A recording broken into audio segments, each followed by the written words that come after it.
All right, so we have patch notes, we have Emma Frost reveal, we have developer blog. We have many things to watch when it comes to Marvel Rivals. In Season 2, we will introduce the first adjustments to team-up abilities, welcoming new team-ups while tweaking or removing some existing ones. Okay, so these are almost all the same. It looks like down the bottom right, my camera's blocking it, we have Scarlet Witch Strange team up, and then you have some adjustments to Emma Frost with new Emma Frost team up, and then you have Bucky Winter Soldier team up. So only some of them are going to change, not all of them. Will enhance our heroes and gameplay continuously deliver fun and engaging experiences for you all. During this time, several discussions on social media have certainly added some pressure on us to keep the game as exciting as it has been since December. It's always interesting from the developer side because they have to decide how much they add and ramp up content. We believe the core mission of Marvel Rivals. Because how it always works out is games like this panic when the Steam charts goes down, but Marvel Rivals has actually held on pretty well. Yeah, it's down to about half the average player size as it was, back in December, January. But considering that was launch hype, super launch hype, that's pretty darn good. Always be to fulfill everyone's fantasies about Marvel superheroes. But what does that fantasy entail? Is it controlling multiple heroes simultaneously, or providing heroes with diverse experiences that transcend competitive boundaries?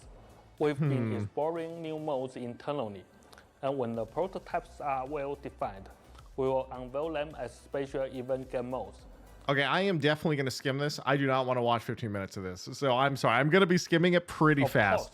Okay, so they're looking at new game modes. And thorough after extensive internal discussion and thorough evaluations, we've decided that starting from Season 3, the seasons will shift to a 2-month format, with a new heroes debuting each month. I mean, that is insane. Huh. That is interesting. Overwatch could never. Overwatch only has 3 characters per year. Marvel Rivals will now be doing 12. They're 4xing their output, literally 4 times. That's crazy. But even still, I'm not sure. First off, they must be either investing a ton of dev time, or their tools are really easy to put this out. Also, I mean, people are does anyone else think Overwatch bad? Question mark. Yeah, there's always a memes about the Overwatch comparison immediately in this chat, right? The other half of this, though, is naturally going to be, is having a new hero every month actually good for the game? I'm not actually sure when I think about it, because the problem when you have to come out with an entire new hero every month is the heroes might not necessarily always be good for the game, because by the nature of how that works, it all depends on the runway they have, how far into the future the developers are operating. But a lot of the time that means, the characters come out and they're not exactly tested, but it's, it's we got another one. You got to do it every month, just put it out, And so I do worry about the quality of the characters by that point a little bit. Although the characters so far have actually been really cool. And I am excited to actually have new stuff to play every month. But also it is worrying that I think it doubles down on the... Marvel Rivals isn't supposed to be a giant game where it's super serious, right? Not super organized. It's mostly about getting your hero fantasy out there. We're yeah, we have this character in Marvel and we want to give the opportunity to play them, and it's not supposed to be super serious. And we have bans at the high end, I guess, that act as a band-aid for the rest of the game and the balance, right? So anything's too crazy, they just ban it, screw it, just keep going, So every month though feels really fast. So that is what I'm worried about the long term. Will the game still be as fun as it is 1 year from now when they have another year of characters? I don't know. But I mean, I am excited to see that many characters come out. I just hope that they're actually good additions to the game. How long until hero abilities start overlapping? I mean, it's already difficult to tell heroes apart, so. New heroes debuting each month. Additionally, rated systems will be adjusted accordingly. Does that mean bans? and we will provide detailed insights before the launch of Season 3. Oh, yeah, wait. If they're adding 12 heroes a season, does that mean we just need more bans as well? Our goal of keeping the audience's excitement alive, just like our opening month. Yeah, real okay, adventure audience with excitement Marvel alive. Yeah, Rivals so is it feels just like beginning. somebody on the dev team dropped the hammer. They're like, guys, because we've lost half the player base, release more characters. Also, what's up, Mr. Flats? After thorough testing and analysis of backend data, we've identified that the current mission system design lacks Mission clarity systems in are, guiding what, like daily players on quests? how to earn chrono tokens through gameplay. This has resulted in some active players being unable to fully claim all rewards from the battle pass by the end of the season. Oh, that is funny. To So they never address did their this dailies issue, because they never noticed we are them? implementing weekly missions alongside the existing daily missions and challenges. While the total number of chrono tokens available will remain unchanged, we've rebalanced the distribution of points across daily, weekly, and challenge through regular logins and gameplay, ensuring that active players can successfully acquire all battle pass rewards. All right, so they're changing it to be specifically away from like do the specific thing in the daily, so that way if you're actively playing, you always just get everything. By the That's end of the nice. season. Sure. I've never once looked at my dailies. I have no idea what's going on. I don't do anything. I'm sorry. Costume colors and gifting costumes. In Season 2, we're excited to announce that we will begin adding new color options for some of the more popular costumes, providing even more opportunities for personalization. I mean, that's cool. Additionally, That type of thing is just cool.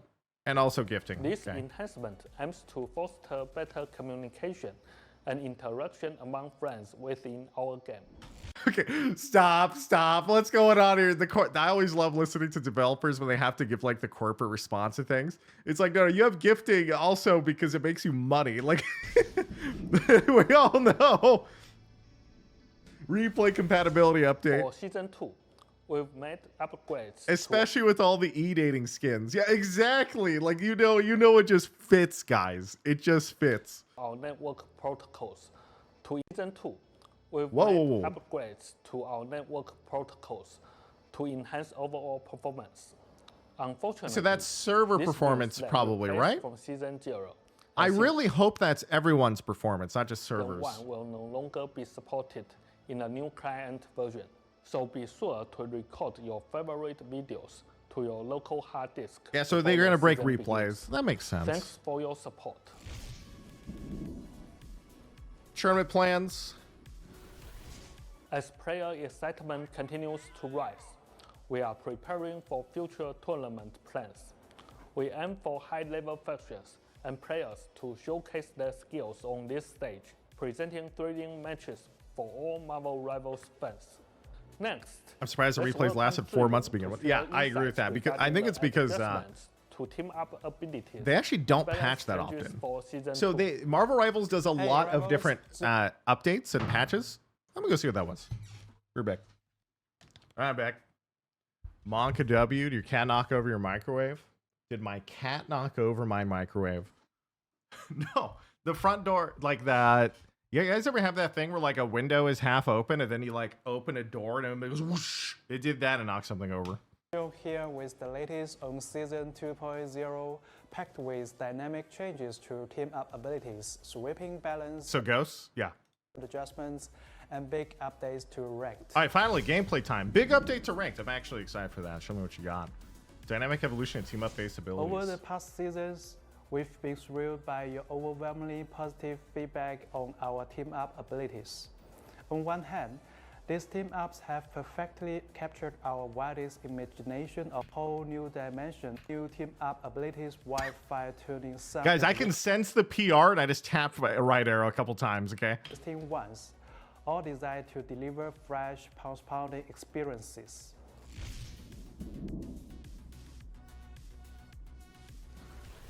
Emma Frost stands as the team-up anchor, allowing Psylocke and Magneto to call on the White Queen's psionic abilities to create illusory projections. At the heart of this Oh. pairing, Doctor Strange shares his Oh, it's just a Loki. illusory It's like Loki clones. projections. Okay, that makes sense. At the heart of this pairing, Doctor Strange shares his arcane mastery with Scarlet Witch, imbuing her chaos energy with a new Wait. Isn't that a disgusting amount of damage? Wait a second. mastery with Scarlet Witch. Because she starts shooting and holding right click right about here. And I know the Strange is also shooting, which is probably an extra, like, what, 100, 200-ish damage? Because he shoots like 3 times. Imbuing her chaos energy with a new Yeah, Strange shoots 3 times. And each Strange arcane chunk is a good mastery with amount. Scarlet Witch, imbuing her chaos energy with a new But it's still a decent amount of damage. And it looks like it just goes at the my crosshair. bending magical ability. Captain Interesting. America's unwavering I mean, to be fair, courage Scarlet and Witch didn't need a buff. Scarlet Witch is pretty bad. unbreakable camaraderie But it's interesting because when we talk about Scarlet Witch, the lower MMR players have always argued that Scarlet Witch is not bad. So there's always the different type of skill brackets you exist in. And so for, I would say Scarlet Witch this season is definitely better than Moon Knight. inspire Winter Soldier to lift towards allies Not much at else. critical moments and dish out a relentless counterattack. Like what? Critical What is moments this? and dish out a soldier to lift Leap towards allies at towards critical allies at moments? critical Oh, so it's like Mr. Fantastic-y? So Bucky's going to be even harder to kill? moments and dish Wait, out what a am I missing? relentless counterattack. Or Thing-y? Oh yeah, I just look at it as Fantastic, because Fantastic came out first, and then Thing had it, and now they have it. So they reuse the abilities a lot. So that's the 3rd time I've seen that ability, and now we also have the Loki coding being used In twice our too. quest Although to I actually do keep like the Loki one. tactical So. landscape sharp and prevent any one hero from being in an overabundance of team-up abilities or total. That's the probably how number they do of the monthly team-ups heroes. Yeah, from I think I ballooning would too expect to see quickly. a lot of We are reuse stuff, streamlining but I'm not opposed to it if it looks cool, like if it fits. Some of our existing ones. That's just the nature of including if they removing put some themselves in that team-up tight schedule, abilities they have to cut some altogether corners. And removing or adding members. Here's what's changing. Metallic Chaos and Voltaic Union will be completely removed from the game. Bye. Psylocke Okay, with wait. Voltaic All right, Scarlet Witch, that was Union the Storm. will be I actually like the completely Storm removed team from up for the game. Cap. That was fun. Psylocke will be Thor Cap removed was from cool. Dimensional Shortcut. Winter Soldier will no longer be part of Ammo Overload. Oh, that's nice. Namor is being removed from sharing Charisma. Ooh, Doctor that's Strange actually a is huge one. Wait, Namor being removed from Luna is actually giant. stepping back from Gamma Charge, where Namor will be joining the party, Oh, so Namor is now Hulk? complete with the ability to summon Gamma Super Isn't that really bad? Well, I guess it depends on the stats, right? Because remember, Luna had a slow attached, right? And so Namor without Luna was actually horrific.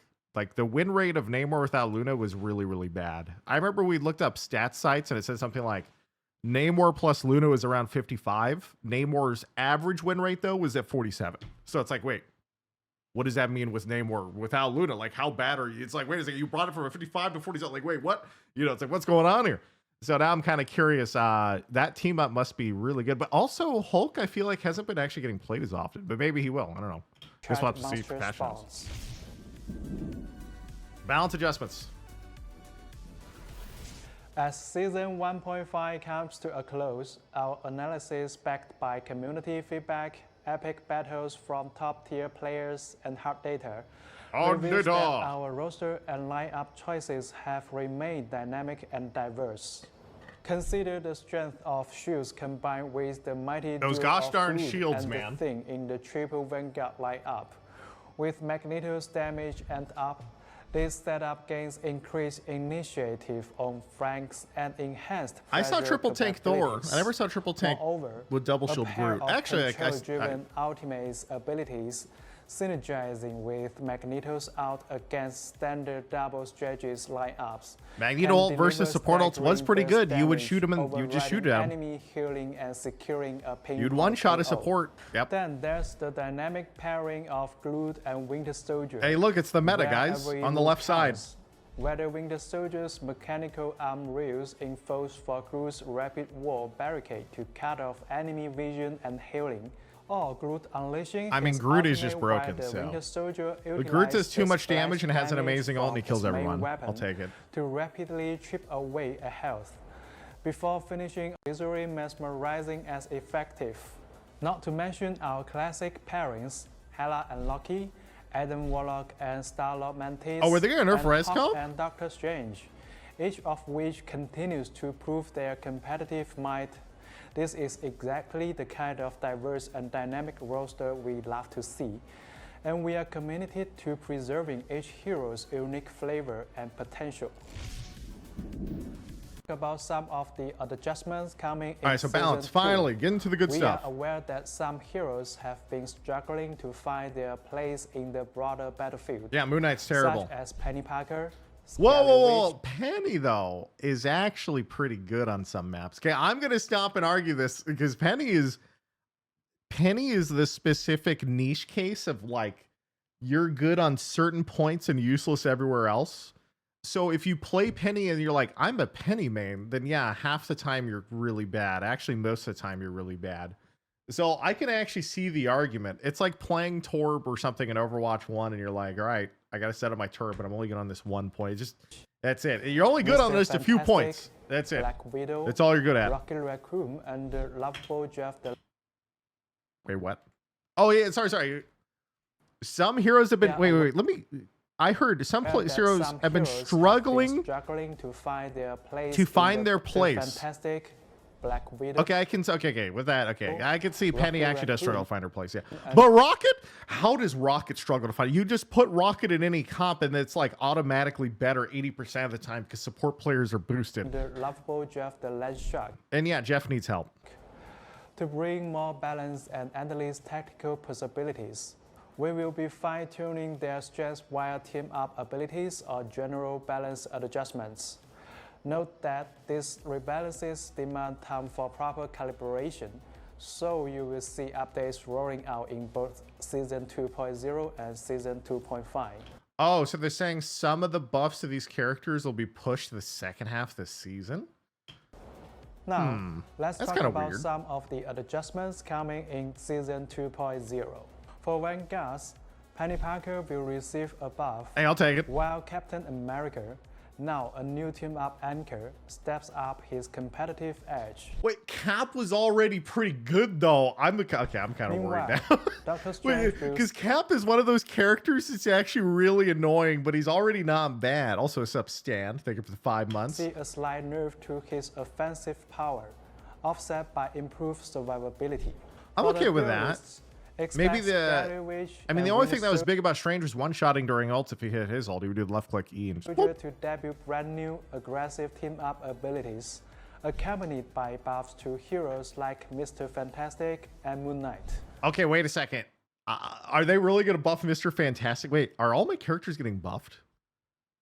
Wait a second, guys. Finally, strategists. We are set to enhance Rocket Raccoon's team utility Enhances same team time, to utility? prevent Oh, battles no. from dragging on courtesy of Loki's regeneration domain and Adam Warlock's zone bond. We will implement modest nerf to keep the fight fast, furious, Wait. and fundamentally fun. Wait, you guys are blaming Soul Bond and Loki Rune for why fights take too long? How is Luna Invisible Woman? Like, what is going on here, guys? Is Luna just sitting in the corner, just like invisible? Why not take 2 seconds off that ult? What's going on here, guys? They could literally just take off 2 seconds of Luna ult, and then immediately we would have 5 seconds, roughly off of each fight that we could play instead of it lasting, 30 seconds. It would be great. Why not just? It's 2 seconds, guys. And we're not even talking about the fact that Luna's actual use at high MMR is the fact that she can swap to damage amp, right? And so it's like she is Rocket and Luna in one, but Keep your eyes peeled for our upcoming balance update. okay. Where I we do will have patch dive notes. even I will deeper look at into patch these notes. changes. The season 1.5 hero pick rates and win rates. Let me are finish the also rest of set this to devlog, be then we'll reviewed hop into patch shortly. notes. When Season 2.0 launches, we are shaking up competitive play by resetting ranks. Based Interesting. on your Season 1.5 standings, each player will drop 9 divisions. Wait, 9 For divisions. instance, So what? if you ended if I'm in season Eternity, where do I go? 1.5 at Diamond 1, you will start your season 2.0 journey as Silver 1. Simon and Silver with the sound so season funny, update dude. And with the increase in maps, we will be rotating maps to keep You'll go the to Diamond battleground 3 from fresh. Eternity? For season Okay, sounds good. 2.0, Hellfire Gala Krakoa will enter the competitive pool, while Yaska Royal Palace and Tokyo 2099 Shun Shibuya will be retired. Wait, whoa, you're retiring it from ranked play? Wait, uh-oh. Guys, they're buffing Penny, but they removed the only maps where Penny is playable. Uh-oh. Uh-oh, guys. Okay, wait a minute. This was a domination point. Penny was just okay on this map. Only on one of them. It's okay. That's okay. Never mind. This map, though, Penny was actually really good on for at least the first point. Like, insanely good. I actually really enjoyed this map. I'm kind of sad they're removing it. Tokyo 2099 Shun Shibuya will be retired. It was a from little ranked bit play. weird because of the Soon, first point, but I liked trying to attack the first We'll point. use So. the same map rotation as the competitive, but quick match and custom games will still feature every map. No rotation there. Competitive enhancement. Show me the money. Show me what you got. We've listened to your feedback about competitive play. You mean- and here's how we are leveling You mean up how for 90% of the player base, they just get more points than they lose. So if you play more, you just slowly rank up and it makes rank feel cheap. the experience. First, we are raising the minimum level requirement for competitive to give new players more time to truly master the I mean, basics that's just before good stepping up to technology. the That's a good change because Smurfs, it was really fast. Like, sure. It's not a big deal, but like, big sure. leagues.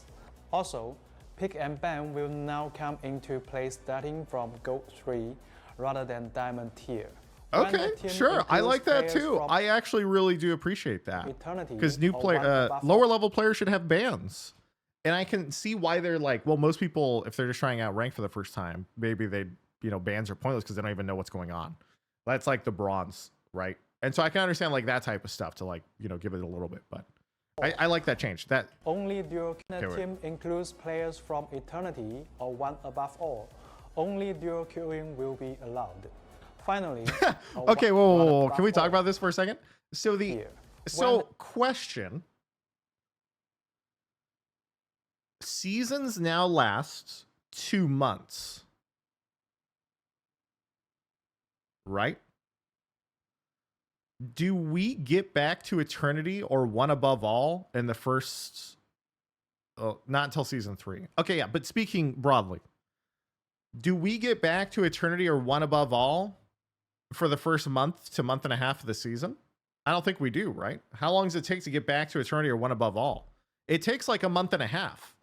So people will still stack until the last half of the season because they tied the matchmaking restriction on your visible rank. But at the beginning of the season, top 500 starts in like Grandmaster because ranks are always moving. Keep going. Oh, okay. The team includes players from Eternity or one above all. Only dual queuing will be allowed. Finally, you all know that the score you earn per competitive match is determined by both the outcome and your individual performance. But he didn't say anything. You guys are just wrong. He didn't say anything. So yeah, I'm right. So stacking will still be meta for top 500 until the last month of the season or less, because until you get to the last month of the season, top 500 starts at like Grandmaster or even lower because the ranks are always moving up, right? So by that point, no, it's duo queue only. Yeah. So chat, let me connect the dots. 1 + 1 = 2. So therefore 2 + 2 = 1. Come on, guys. With the launch of Season 2.0, we will be increasing the weight of individual performances. The better you perform, the more points you will earn in victory, and the fewer points you will lose in defeat. Question mark, explain. Okay. I think genuinely people don't understand the very basic thing I'm talking about. And I have so many messages now. I have to cover this.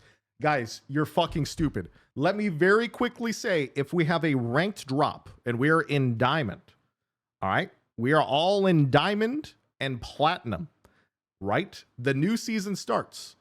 But the duo rank, duo queue only starts in eternity and one above all, right? So the intention is high MMR is supposed to have duo queue only, correct?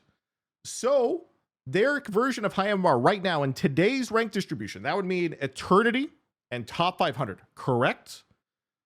So question, top 500 will still be top 500 no matter what eventually, right? So that means, okay, so let's just stop for a second. So guys, if there's a ranked reset and top 500 of the leaderboard is now in diamond, you can stack even though you're in top 500. Because the ranked reset means that because you slowly move up the ranks, duo queue will only be enabled in the back half of the season. Because of the ranked reset, top 500, the rating will be top 500 will be in Grandmaster. Do you guys understand? Let's go.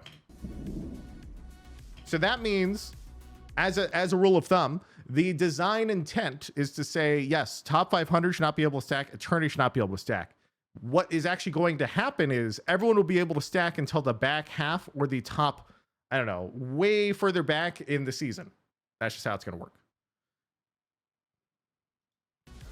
I want to say it only moved to eternity for top 500. Like, let's say, sorry, let's actually stop. When did eternity not be top 500? 3 weeks ago? Because I believe 3 weeks ago, eternity, chat, in today's season, 3 weeks ago, eternity 100 points was top 500. That was like, what, 3 weeks ago? So that means the first giant 2 months of the season, this is what, 3 month season? Like, I don't remember, a month and 2.5 months, whatever.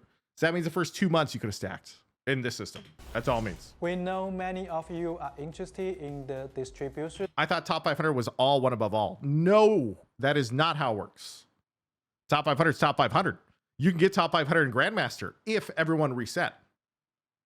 Of players across the season 1.5 tiers. To satisfy your curiosity, please enjoy this detailed histogram that lays it all out. Oh, this is interesting. This excludes players with less than 5 matches in ranked. Sorry, in competitive mode for objective data presentation. The real question, I think, is how many people are Grandmaster 3? Because that's like the point. Grandmaster 3 is when it actually gets difficult to rank up. Because that's typically the point in which everyone talks about, like, hey, you win. Also, did we miss? I know we missed something when I was ranting earlier. I will have to go back and watch this one. We didn't talk about this. Sorry, we'll talk about. Give me this right Only here. duo queuing will be Ignore allowed. this because we just talked about that. Finally, you all know that the score you earn per competitive match is determined by both the outcome and your individual performance. With the launch of Season 2.0, we will be increasing the weight of individual performances. This is bad. I don't like this. I actually really don't like this. The reason for this, I've seen this work out in multiple games at this point. Individual games, chat, what ends up, it sounds like a good idea, but I've seen this play out in 3 different games. How it ends up working out is people play for stats if they're losing and they don't care to try and win anymore. They just start stat padding. So like, it'll be, you know, oh, I don't want to, like, back in the day in Overwatch 1, we had this. And so it used to be that your individual performance, we'll put that in quotes, right? Used to be dependent on the comparison of like your hero versus others who are also playing your hero. And so how this has worked in Overwatch and in previous iteration, I've seen this, typically developers will try this and then they back off. Like within 1 or 2 seasons, immediately back off. And the reason is so hard to implement what individual performance means, especially in a game like this. It gets really, really difficult because it's a team game at the end of the day. And also, I know how it worked out in Overwatch's case. There would be players of 40% win rate ranking up if you one-trick characters that no one else plays. Because if you one-trick a character and no one else plays, how does it judge your individual performance? It would base it on like other people playing the hero. But if no one was playing the hero at a high MMR, it didn't have enough data. So you could just be classified as like the best player in the game, playing like one tricking a random character.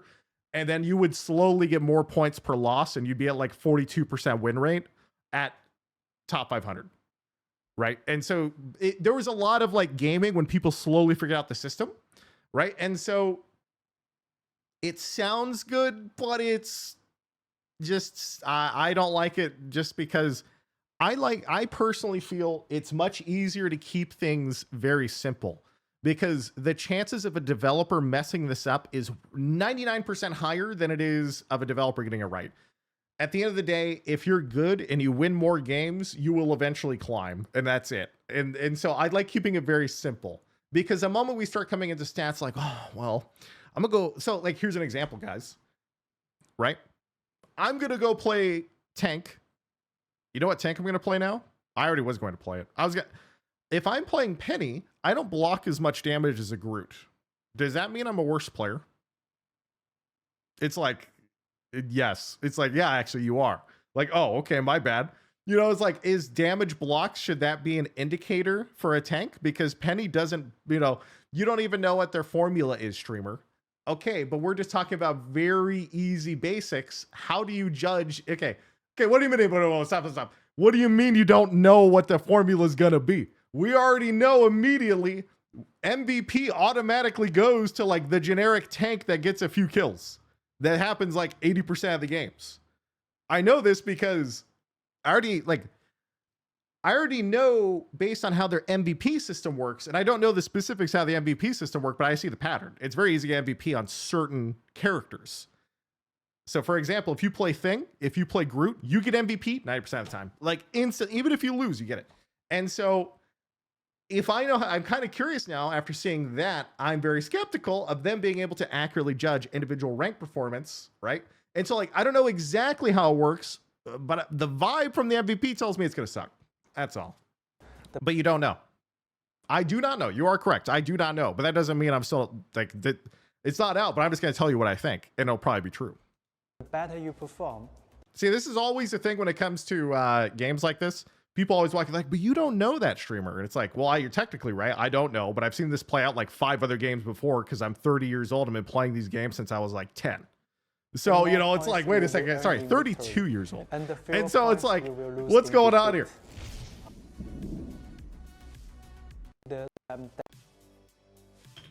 Okay, and now these rank distributions are interesting. Let's actually cover this now. I think why people don't, I think the reason why everyone hates this rank distribution. Seal, can you compare this to Overwatch's rank distribution? Honestly, sure. I'll do that right now. Let's look. I was actually literally going to talk about it. Okay, so this is Overwatch rank distribution. Bronze, silver, gold, platinum, diamond, master, GM, champion. So there are 8 ranks. If you consider Eternity one above all, 8 ranks, right? Celestial's equivalent to Overwatch should be, Grandmaster is also a little bit weird in Overwatch. Isn't this after they changed Grandmaster to be like mid top 500 at this point in season 12? I stopped playing in like before I think I stopped playing season 9 of Overwatch 2. And so even their version of Grandmaster, I think, was really high end, like top 500. Their version of Masters would be like half Eternity. So this is interesting to look at in context because Overwatch changed rank distribution a lot. But the easiest way of explaining this and comparing it game to game would be Grandmaster in Marvel Rivals, just by going based on number of ranks, right? Scroll down in that link. Wait, what? Oh, season 8. All right, so this is the older one. Wait, this is the one that used to be back when I played. Okay, this one I think is more accurate. I think I'm going to use this one because so modern Overwatch Grandmaster, I believe, is like top 500. Like it's actually really high. But historically in Overwatch, up until the last year and a half, Grandmaster was the rank before you got to top 500. So I'm actually going to look at the older rank distribution. This is rank distribution Overwatch 2 for season 8. All right, so let's just, and the reason we talk about this stuff is because I want to talk very quickly about why I think people get so upset about the Marvel Rivals one. So this has essentially 8 ranks.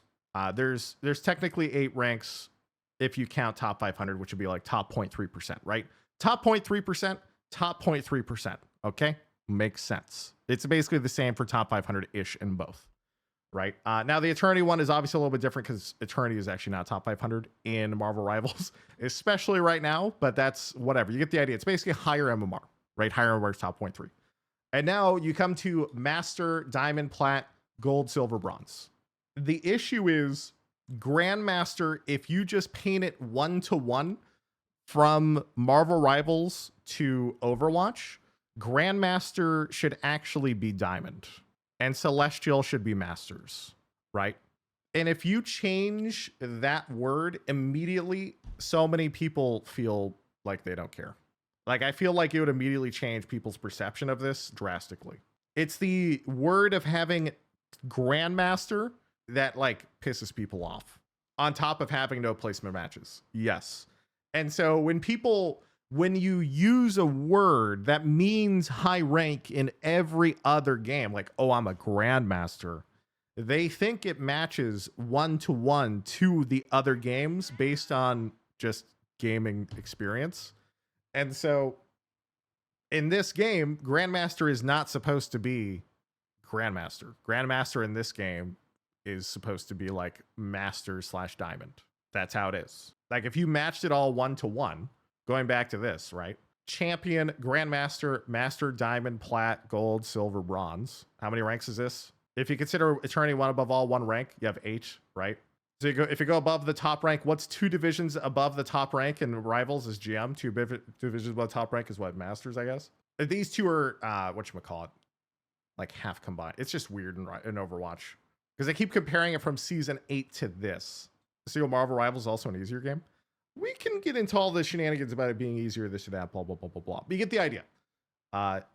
Either way, I do think the biggest problem with Marvel Rivals is you can see there's obviously going to be a giant bump when people stop playing in Gold, and another bump when people stop playing probably in GM3, because that's when they stop giving in-game rewards. But it just comes down to, I think people talk about rank distribution a lot, but the reason why Marvel Rivals ranked feels so bad is more likely because of the lack of placement matches, especially for players. So, Sig, what do you think about Diamond being bigger than Platinum? I mean, they're about the same size, so like 0.2%. The size of that thing. Streamer, I have heard enough. Nerf Spider-Man. They're basically the same, yeah. I mean, it's hard because we also know in the behind the scenes of all this that, like, if you do actively just play a lot, you will rank up in Marvel Rivals. So the way to look at it is everything from Bronze to GM is progression based. You just slowly level up if you play. Most people level up enough to go from Bronze to Gold and they stop playing. Whereas Overwatch has more of a rank distribution that's based on actual performance. And so it's hard to compare ranks 1-to-1 to each other because it's just weird. What about the 9% everything Gold and GM? Like I said, I mean, even in this game, it would be like Diamond plus, yeah, I mean, that should be less. I agree. There probably should be less in GM. I completely agree with that. But also, it is what, so, okay. I'm in my rant mode, so we're diving topics constantly. People talk about the difference of ranked modes as ranked modes, which is a type of progression that gives you this, where most people's, this is a skill, like a natural curve of like a skill expression. Like, you know, most people would be in the middle, then, you know, the high end goes down, bell curve. Then you go to this, and you're like, well, why isn't it as much of a bell curve? Why? Because it's not supposed to be. It's not going to be a normal distribution because it's not supposed to be tracking skill. It's tracking playtime. There's a difference. If you have a 43% win rate, but you play 800 games, you will get to Celestial. Bronze to Celestial, or sorry, Grandmaster, is time-based, not skill-based. And so most people will be stopping based on when they get rewards for playing ranked, because it's not supposed to be your expression of skill. It's supposed to be the illusion of skill to convince the casual player and make it happy that they are ranking up. That's what it is. And so when people talk about rank distribution, really what they want to argue against, I feel like they stop there and they go, this rank distribution is fucked. Marvel Rivals need changes. And they stop and they walk away. No. The actual change is, and that will never probably be changed, is that the ranking system in Marvel Rivals only starts acting like an actual rank system once you get to Grandmaster. Because in Marvel Rivals, it acts as a progression system which allows you to rank up with a negative win rate. That's it. If you just play enough games, you will rank up. In other games such as Overwatch or League of Legends, that is not true. And it's not a skill thing. It's a time-based thing. And so people then get angry and they come up with conspiracy theories like, oh, is this engagement optimized matchmaking? Because I swear this game, these people are trash, but last game they're actually good. And like, I think it's because I'm on a win streak and blah, blah, blah. It's not that complicated. It's just when you have people who play a lot and aren't good, and then you have people who are good but don't play a lot, they can be in the same rank. The size of that thing. Forced 50-50 isn't real. Seagull 2025. And so if you have a merging of multiple player skill levels in one game because your rank is based on playtime, that's just how it works. It means that you're going to have a difference of skill levels in the same game. And there's ways to make a difference in this. Like, I think there's a way to still have progression-based ranked and not go as far as Marvel Rivals. I think they should probably have, obviously placement matches and then have it, like, cut the progression in half and actually, I would probably start the skill base maybe at, like, Diamond, so that way GM feels more like Grandmaster. But yeah, what even is then the point of rank then? For your average player, the point of ranked to the developer is to act as a player retention model, so that way you keep playing the game. Because when players hit their actual rank and they have to actually improve its skill, they're more likely to quit the game. And so it's meant for engagement. You play the game, your number goes up and you keep playing. And then for the high-end people who are actually turbo nerds, they blast through that in like a week and they would quit the game too fast. So they give them the actual skill levels and ranked at Celestial Plus. But even then, by the way, their numbers are still going up technically. Because high-end keeps moving. Eternity is an infinite rank. And so they keep moving higher and higher in Eternity. And so even they move up, which is kind of funny. But that one's much slower than the others. But anyway, we've talked enough about Overwatch ranked, Marvel Rivals ranked. All this nonsense, you've all heard me rant about it 1,000 times. Players are now at 700 plus points into Eternity. Yes, they are. That's like high-ranked MMR players are like 600, 700 points in Eternity, like super high rank. Which then, slowly drags up the rest of the people too, right? So, but that you could also argue that it doesn't matter.